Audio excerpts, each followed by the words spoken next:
ሰላም ጤና ይስጥልን። ይህ ሪፖርተር ቴሌቪዥን ነው። ሪፖርተር ቴሌቪዥን በሚዲያ ኤንድ ኮሚኒኬሽን ሴንተር እየተዘጋጀ የሚቀርብ ዜናዊ መሰናዶ ነው። ከወቅታዊ ዜናዎች ጋር ሄኖክ ያሬድ ነኝ።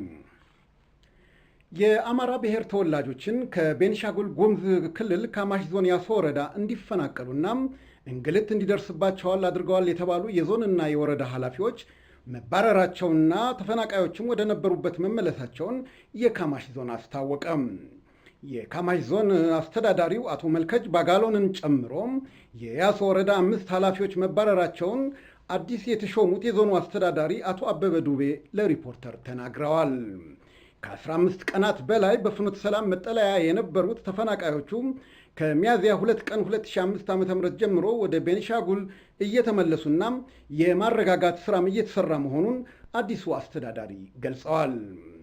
ከመኖሪያ ቤታቸው ገብተው ያላቸውንና ያጡትን ለመመልከት ባይችሉም በያሶ ወረዳ ተሰባስበው በጎጥ በመሆን በፖሊስ ጥበቃ እየተደረገላቸው መሆኑንና ከአማራ ክልልም ተከትለዋቸው የሄዱ ፖሊሶችና የጤና ባለሙያዎች መኖራቸውንም ሳይገልጹ አላለፉም። ከዞኑ የተፈናቀሉት ከ5000 በላይ መሆናቸውን ያወሱት ተፈናቃዮቹ ከአካባቢው ተወላጆች ጋር ተግባብተው ቢኖሩም የወረዳውና የዞኑ ካድሬዎች ግን የማዳበሪያ ክፍያ ሳይፈጽሙ መሳሪያ ነጥቀውና ግብር ሳይከፍሉ ከሀገራቸው የመጡ ህገወጦች ናቸው በማለት ያለ ስማቸው ስም እንደሰጧቸው ተናግረዋል።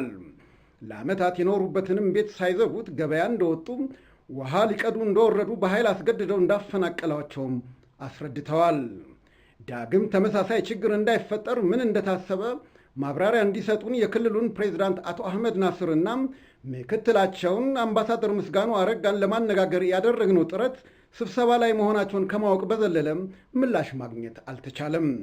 ተፈናቃዮቹን በተመለከተ ከአማራ ብሔራዊ ክልላዊ መንግስትም ማብራሪያ ለመጠየቅ ቢሞከርም አልተሳካም። ዘገባው የታምሩ ጽጌና የውድነህ ዘነበ ነው።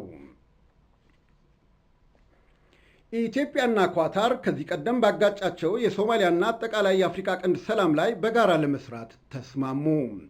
ሁለቱ አገሮች ስምምነት ያደረጉት በሳምንቱ አጋማሽ አዲስ አበባ የገቡት የኳታር አሚር ሼክ ሐሚድ ቢን ካሊፋ አልታሃኒ ከጠቅላይ ሚኒስትር ኃይለማርያም ደሳለኝ ጋር በብሔራዊ ቤተ መንግስት ውይይት ካካሄዱ በኋላ ነው። የኢትዮጵያ መንግስት ከኳታር ጋር የነበረውን ግንኙነት በ2000 ዓመተ ምህረት ለማቋረጥ የወሰነው ኳታር የሶማሊያ አሸባሪዎችን በመርዳት የአፍሪካ ቀንድን የመረበሽና በኢትዮጵያ ብሔራዊ ደህንነት ላይ ጉዳት የማድረስ እንቅስቃሴ በማድረግ ላይ ነች በማለት ወቀሳውን ከሰነዘረ በኋላ ነው። አገሮች በግጭት ምክንያት እስከ መጨረሻው ሊቆራረጡ እንደማይገባቸው ለቀረው ዓለም መልእክቱን ያስተላለፈ ነው ያሉት የውጭ ጉዳይ ሚኒስቴር ቃል አቀባይ አምባሳደር ዲና ሙፍቲ በሁለቱ ሱዳኖች ጉዳይ ከኢትዮጵያ ጋር በመቀናጀት ለመስራት የኳታር መንግስት ተግባብቷል ብለዋል። ሪፖርተር ያነጋገራቸው የመንግስት ባለስልጣናት ባይቀበሉትም ኢትዮጵያና ኤርትራን ለማደራደር ኳታር ውስጡን እንቅስቃሴዋን መጀመሯ ይደመጣል። ሪፖርተራችን ዮሐንስ አንበርብር ዘግቦታል። ስታር ቢዝነስ ግሩፕ ከመኖሪያ ቤት አሰሪ ደንበኞች ጋር በተያያዘ ከፍተኛ መነጋገሪያ ስለሆነው አክሰስ ሪል ስቴት ምንም የማውቀው ነገር የለም አለ። ስታር ቢዝነስ ግሩፕ ሲኤምሲ አካባቢ በሊዝ በገዛው መሬት ላይ ህንፃ ለመገንባት አቶ ኤርሚያስ አመልጋ ከሚመሩት አክሰስ ካፒታል ጋር መሪል ሪል ስቴትን ካቋቋመ 2 ዓመታትን ቢያስቆጥርም ምንም አይነት ስብሰባም ሆነ ኦዲት አለመደረጉን አንድ ስማቸው እንዳይገለጽ የፈለጉ የስታር ቢዝነስ ግሩፕ ባለድርሻ ተናግረዋል። አቶ ኤርሚያስ እንዲሰበስቧቸው በቃልና በጽሑፍ ሲጠይቋቸው ኦዲት እያስደረግኩ ነው፣ እንዳጠናቀቁ አሰበስባችኋለሁ ቢሏቸውም እስካሁን እንዳልተገናኙ አመልክተዋል። በሌላ በኩል ደግሞ ከ2000 በላይ የሚሆኑት የአክሰስ ሪል ስቴት ደንበኞች በ19 ሳይቶች ላይ ኮሚቴ ያቋቋሙ ቢሆንም ግማሹ በድርድር እንፍታው ሲል፣ ገሚሱ ደግሞ በሕግ ይሻለናል በመባባል በመካከላቸው አለመግባባት መፈጠሩን አንዳንድ ደንበኞች ጠቁመዋል። ዘገባው የታምሩ ጽጌ ነው። የሆላንድ ካር የመኪና መገጣጠሚያ ፋብሪካ መስራችና ዋና ዳይሬክተር የነበሩት ኢንጂነር ታደሰ ተሰማም በኢንተርፖል አማካይነት ወደ ኢትዮጵያ ለማስመጣት እንቅስቃሴ መጀመሩን ምንጮች ለሪፖርተር ገለጹ። ከ4 ወራት በፊት መክሰሩን በማሳወቅ መዘጋቱ የተገለጸው ሆላንድ ካር ማኔጂንግ ዳይሬክተሩ ከሀገር ከወጡ በኋላ መክሰሩን ያስታወቁት ሆን ብለው እንጂ ከስሮ እንዳልሆነ ተጎጂዎቹ ተናግረዋል። ግለሰቡ ወደ አገር ቤት መጥተው የሚጠየቁበት ሁኔታ እንዲመቻችላቸው መንግስትን እንጠይቃለን ብለዋል። በፌዴራል ፖሊስና በውጭ ጉዳይ ሚኒስቴር አማካይነት ግለሰቡን ካሉበት ሀገር መንግስት ጋር በመነጋገር ወደ ሀገር ውስጥ እንዲመለሱና እንዲጠየቁ የፈለጉት ተጎጂዎች አብዛኞቹ ወደ ፍርድ ቤት ሄደው የኪሳራ ውሳኔ በማስወሰን ያሉትን ንብረቶች ያሳገዱና በማሳገድ ላይ ያሉ መሆናቸውን ምንጮች ተናግረዋል። ሆላንድ ካር፣ ዶክ፣ አባይ ሸበሌ፣ አዋሽ ኤክስኪዩቲቭ፣ አባይ ኤክስኪዩቲቭ፣ እማይ እና ተከዜ የሚባሉ ተሽከርካሪዎችን እየገጣጠመም ይሸጥ የነበረ ድርጅት እንደነበረ የዘገበው ታምሩ ጽጌ ነው።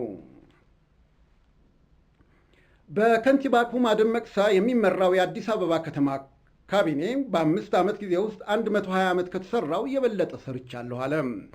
የስልጣን ዘመኑ በቀናት ውስጥ የሚጠናቀቀው የመዲናው አስተዳደር ስለ 5ቱ ዓመት አፈጻጸም የፋይናንስና ኢኮኖሚ ልማት ቢሮ ኃላፊው አቶ ፎኢኖ ፎላም ሰሞኑን በሰጡት መግለጫ በመሰረተ ልማትና በማህበራዊ ጉዳዮች የለውጥ ተግባራት ተከናውነዋል ብለዋል።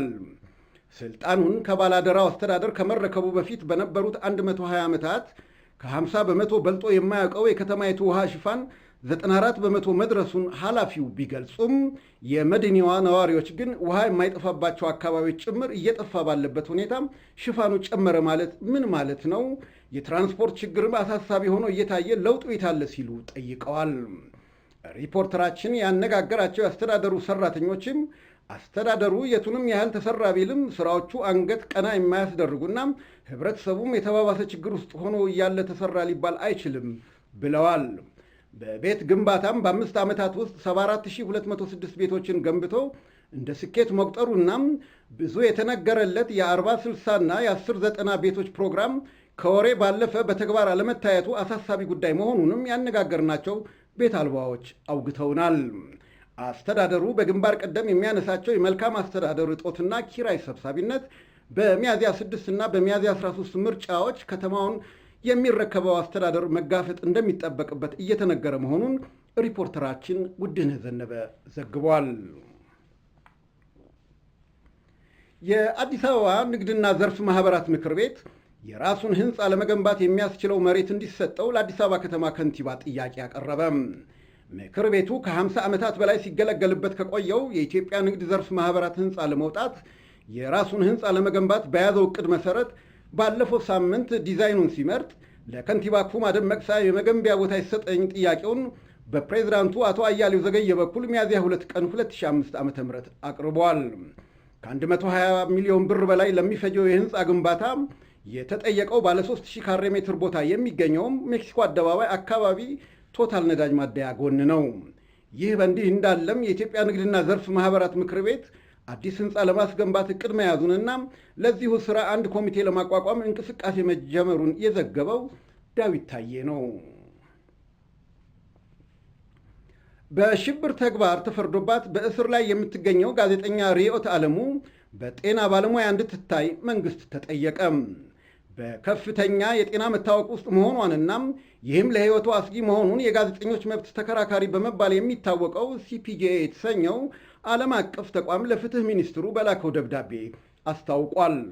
ሲፒጄ ለፍትህ ሚኒስትሩ አቶ ብርሃን ኃይሉ በቀጥታ የላከውና በድረገጹ ላይ ባስቀመጠው ደብዳቤ ይህን ደብዳቤ የምንጽፈው እንደ አውሮፓ አቆጣጠር በሰኔ 2011 በሽብር ተግባር ተፈርዶባት በእስር ላይ የምትገኘው ጋዜጠኛ ርዕዮት ዓለሙ ዝግ በሆነ አንድ ክፍል ውስጥ ከሰው እንዳትገናኝ በማረሚያ ቤቱ ከተደረገ በኋላም የገጠማትን የጤና መታወቅ ወደ እርሶ በማድረስ ትኩረት እንዲሰጣት ለማድረግ ነው ይላል።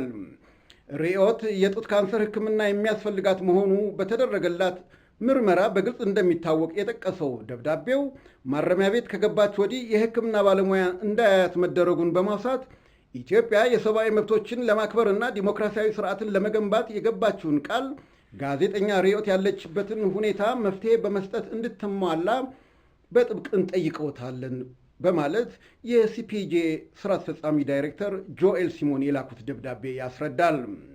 ርዕዮት ቀደም ሲል የተዘጋው የፍትህ ጋዜጣ አምደኛና በውጭ ለሚገኘው የኢትዮጵያ ሪቪው ድረገጽ ከሀገር ውስጥ ትዘግብ እንደነበረ ይታወሳል። ድረገጹ መንግስት በሽብር የፈረጃቸው ግለሰብ የሚመሩትና ጋዜጠኛዋም መረጃዎችን ለግለሰቡ በመላክና ለዚህ ተግባሯም ገንዘብ በመቀበል ተጠርጥራ በሽብር ድርጊት በመከሰሷ 14 ዓመት ቢፈረድባትም በይግባኝ ክርክሯ ወደ 5 ዓመት ዝቅ እንዳለላት ይታወሳል። ዮሐንስ አንበርበር እንደዘገበው አላና ፖታሽ በኢትዮጵያ የማዕድን የወጪ ንግድ ከፍተኛ ገቢ ያስገኛል ተብሎ ተስፋ የተጣለበትን የፖታሽ ምርት ለማምረትና ወደ ውጭ ለመላክ የሚያስችለውን ፈቃድ ለማግኘት የሚያስችለውን የመጨረሻ ሪፖርቱን አቀረበ። በኩባንያው በኩል ተመርቶ ለውጭ ገበያ የሚቀርበው ምርቱ በመጀመሪያው የምርት ዘመን ከ1.32 ቢሊዮን ዶላር በላይ ገቢ እንደሚያስገኝ ባለፈው ሳምንት አጋማሽ ለማዕድን ሚኒስቴር ባስገባው ሪፖርቱ አስታውቋል። አላና ፖታሽ ከአንድ ዓመት በኋላም በ1 ሚሊዮን ቶን የሚጀምረውን የወጪ ንግድ በተከታታይ ዓመታት በጥፍ በማሳደግ ከፖታሽ የወጪ ንግድ የሚገኘውን ገቢ በከፍተኛ መጠን ለመጨመር አቅዶ በመንቀሳቀስ ላይ መሆኑን ሪፖርተራችን ዳዊት ታዬ ዘግቧል። ራያ ቢራ አክሲዮን ማህበር ካፒታሉን ከ300 ሚሊዮን ብር ወደ 500 ሚሊዮን ብር እንደሚያሳድግ አስታወቀም።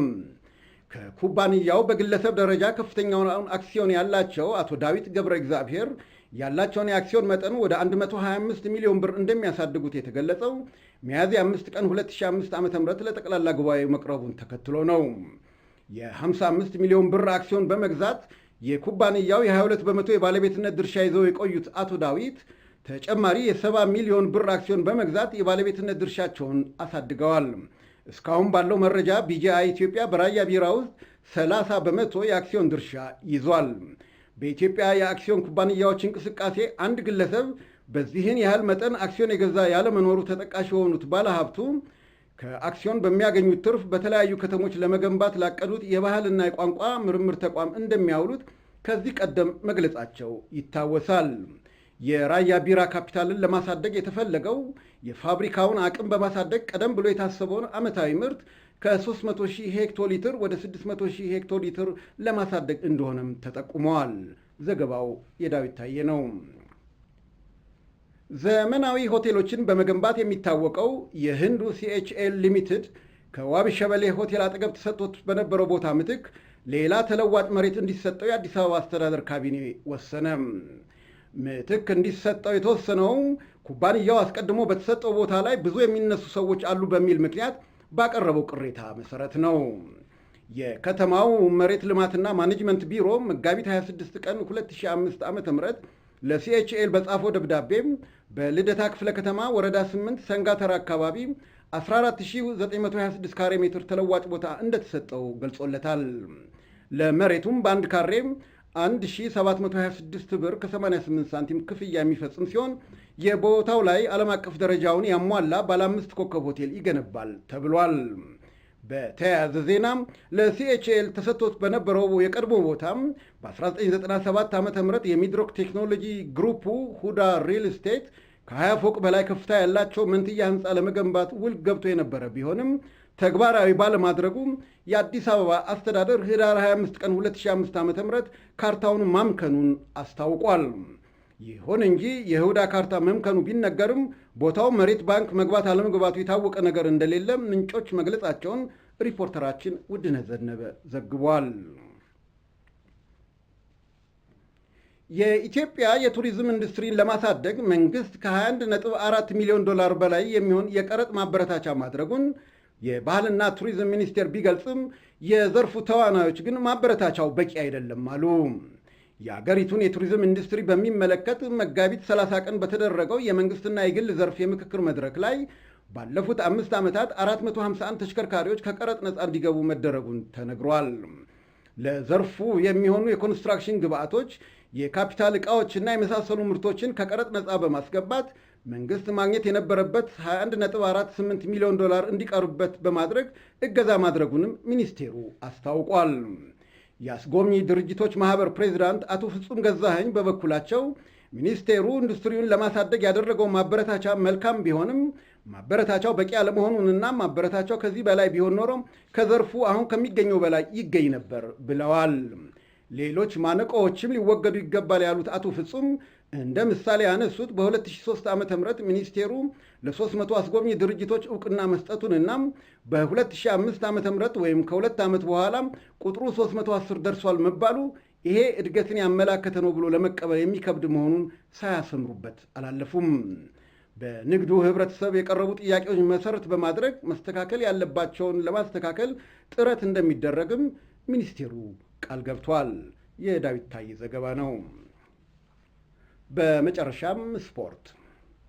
በቅርቡ ከአፍሪካ ኮንፌዴሬሽን ዋንጫ የመጀመሪያ ዙር ውድድር የተሰናበተው የደደቢት ክለብ አሰልጣኝ አብርሃም ተክለ ሃይማኖት በፈቃዳቸው ከአሰልጣኝነት መልቀቃቸውን አስታወቁም።